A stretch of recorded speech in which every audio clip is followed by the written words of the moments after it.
ప్రతి Indian Christian తప్పకుండా ఈ విషయం తెలుసుకోవాలి.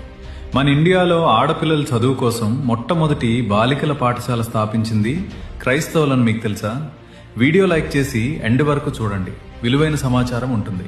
ఇండియాకి క్రిస్టియన్ మిషనరీస్ రాకముందు వరకు ఇండియాలో ఆడపిల్లల చదువును పాపంగా భావించేవారు. ఆడపిల్ల చదువుకుంటే గర్వం పెరుగుతుందని, చెడు మార్గం పడుతుందని, ఆడపిల్లలు ఇంట్లో పనులు నేర్పు తీర్చాలని భావించేవారు. చిన్న వయసులోనే పెళ్లి చేసేయడం వల్ల ఆడపిల్లలు ఇంట్లోనే ఉండాల్సి వచ్చేది.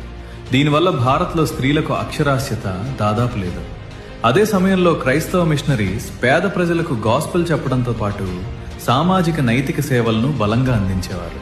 అయితే అప్పటి భారతీయ మహిళలు నిరక్షరాస్యులుగా ఉండటం, మగవారి కంటే తక్కువగా చూడబడటం, సతీ సహగమనం వంటివి వీరు గమనిస్తూ వచ్చారు. కొంతకాలానికి 1821లో మేరీ ఆన్ కుక్ అనే మిషనరీ మహిళ ఒక బాలికల పాఠశాల పెట్టారు. కొంతకాలం బాగానే నడిచింది. కానీ స్థానిక ప్రజలు, మా పిల్లలకు చదువు అక్కర్లేదు, చదువుకున్న ఆడపిల్లలను ఎవడు పెళ్లి చేసుకుంటారు, పైగా కింది కులాల వారితో కలిపి చదువు చెప్తావా అంటూ ఆ పాఠశాలను వ్యతిరేకించారు. దీనివల్ల మేరీ ఆన్ కుక్ గారు స్థాపించిన బాలికల పాఠశాల మూతబడింది.